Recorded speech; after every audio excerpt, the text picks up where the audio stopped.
حضرات، آج ہماری یہ خوش نصیبی ہے کہ صوبائی جمعیت اہل حدیث مہاراشٹر کے امیر محترم یہاں اسٹیج پر موجود ہیں۔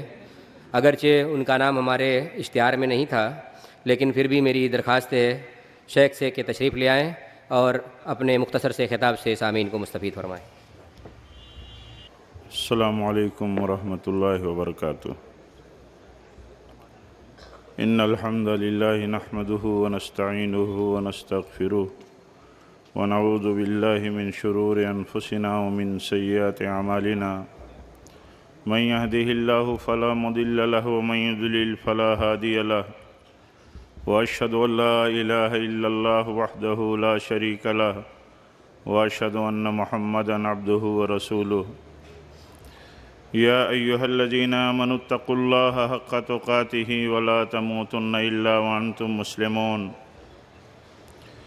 یا ایہا الناس اتقوا ربکم الذی خلقکم من نفس واحدۃ وخلق منها زوجها وبث منہما رجالا کثیرا ونساء واتقوا اللہ الذی تساءلون به والارحام ان اللہ کان علیکم رقیبا۔ یا ایہا الذین آمنوا اتقوا اللہ وقولوا قولا سدیدا یصلح لکم اعمالکم ویغفر لکم ذنوبکم ومن یطع اللہ ورسولہ فقد فاز فوزا عظیما۔ اما بعد فإن خیر الحدیث کتاب اللہ وخیر الہدی ہدی محمد صلی اللہ علیہ وسلم وشر الامور محدثاتها وکل محدثۃ بدعہ وکل بدعۃ ضلالہ وکل ضلالۃ فی النار۔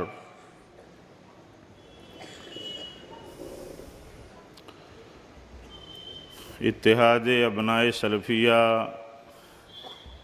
کی اس عظیم الشان اجلاس عام کے صدر محترم مولانا عبداللہ سعود سلفی حفظہ اللہ، ناظم اعلیٰ جامعہ سلفیہ بنارس، اس اجتماع کے اہم خطیب، ترجمان سلفیت، مرد میدان دعوت، فضیلت الشیخ ظفر الحسن مدنی حفظہ اللہ، اور جماعت کی فاضل نوجوان شخصیت Abul Kalam Azad Islamic awakening centre کے صدر عزیز مکرم مولانا محمد رحمانی مدنی حفظہ اللہ، اسی طرح اسٹیج پر تشریف فرما جماعت کی بزرگ دعوتی و تدریسی میدان کی نمایاں شخصیت حضرت مولانا عبدالشکور عصری حفظہ اللہ، اور دیگر معزز علماء کرام، عمائدین جماعت، عزیز طلبہ، معزز حاضرین و خواتین،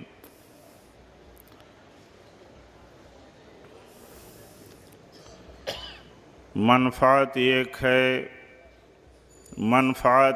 ہے اس قوم کی، نقصان بھی ایک ہی سب کا نبی، دین بھی، ایمان بھی ایک، حرم پاک بھی، اللہ بھی، قرآن بھی ایک، کیا بڑی بات تھی ہوتے جو مسلمان بھی ایک، فرقہ بندی ہے کہیں اور کہیں ذاتیں ہیں، کیا زمانے میں پنپنے کی یہی باتیں ہیں۔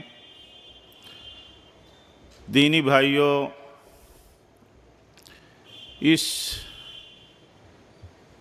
ان چند اشعار میں جو باتیں جس پر آپ چلتے تھے اور جس کی طرف آپ بلاتے تھے، میرے بھائیوں، وہ کون سا راستہ تھا، وہ کون سا مسلک تھا؟ ہر شخص کو فکر کرنی چاہیے۔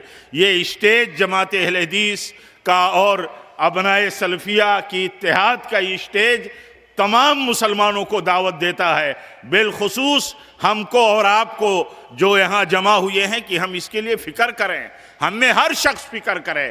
صراط مستقیم وہ راہ ہے جو ہر افراط اور تفریط سے پاک ہے، ہر طرح کی کمی و بیشی سے پاک ہے۔ یہ صحیح عقیدے کی راہ ہے، صحیح عمل کی راہ ہے۔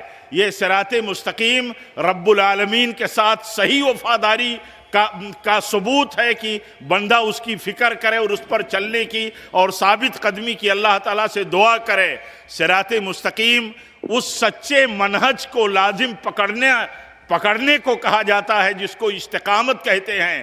استقامت کہا جاتا ہے اقرار کو عملی جامہ پہنانا اور اس کے تقاضے کو پورا کرنا۔ جب ہم کہتے ہیں ہمارا رب اللہ ہے تو ثابت کرنا چاہیے پوری زندگی کے اپنے عقید و عمل سے کہ رب کے حکم اور ہدایت کے مطابق ہم چلتے ہیں۔ یہ میرے بھائیوں مطلوب ہے۔ اب اگر ایک شخص یہ کہے کہ ہمارے فلاں مسلک یا فلاں مسالک یا تقلید اسلام کی تکمیل کے لیے ضروری ہے تو یہ کہا جا سکتا ہے کہ یہ اسلام سے مذاق تو ہو سکتا ہے، یہ صراط مستقیم سے مذاق تو ہو سکتا ہے شعوری اور لاشعوری طور پر، لیکن سچائی یہ ہے کہ یہ اللہ کی راہ نہیں ہو سکتی۔ یہ بات اور یہ دعوت اللہ کے راہ کی دعوت نہیں ہو سکتی۔ اللہ کی راہ وہ ہے جسے اللہ نے اتارا، طے فرمایا، جس پر اللہ کے نبی چلتے تھے، جس کے بارے میں آپ نے فرمایا تھا ترکتکم علی المحجۃ البیضاء لیلھا کنہارھا، جس کے بارے میں آپ نے فرمایا میں نے تمہیں سیدھی اور صراط مستقیم والی راہ پر تمہیں کھڑا کر دیا ہے، تم اس پر چلو گے کبھی بھٹک نہیں سکتے۔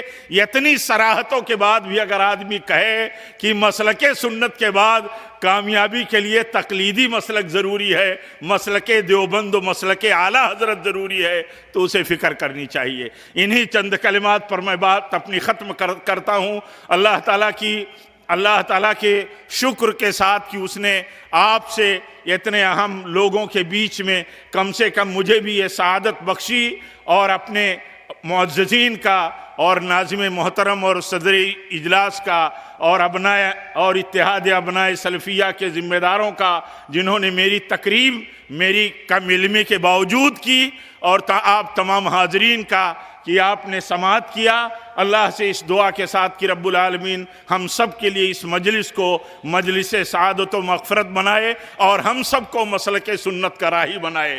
جب تک ہم زندہ رہیں مسلک سنت پر چلتے رہیں اور اسی پر ہماری موت ہو، کیونکہ مسلک سنت ہی صراط مستقیم ہے، سبیل اللہ ہے۔ اس کے علاوہ جتنی راہیں ہیں، فرقہ کی راہیں ہیں، توڑ کی راہیں ہیں، اختلاف کی راہیں ہیں، اور ہم سب کو اللہ تعالیٰ اس کی فکر دے اور اس فکر کو عام کرنے کی توفیق دے کہ پوری کی پوری امت اللہ کی راہ صراط مستقیم اور نبی کی راہ پر آئے، جس پر نبی کے صحابہ چلتے تھے۔ یہی اتحاد کی راہ ہے، یہی اختلاف سے بچنے کی راہ ہے، یہی دنیا اور آخرت کی کامیابی کی راہ ہے۔ اللہ ہم سب کو توفیق دے۔ وآخر دعوانا الحمدللہ رب العالمین، والسلام علیکم ورحمۃ اللہ وبرکاتہ۔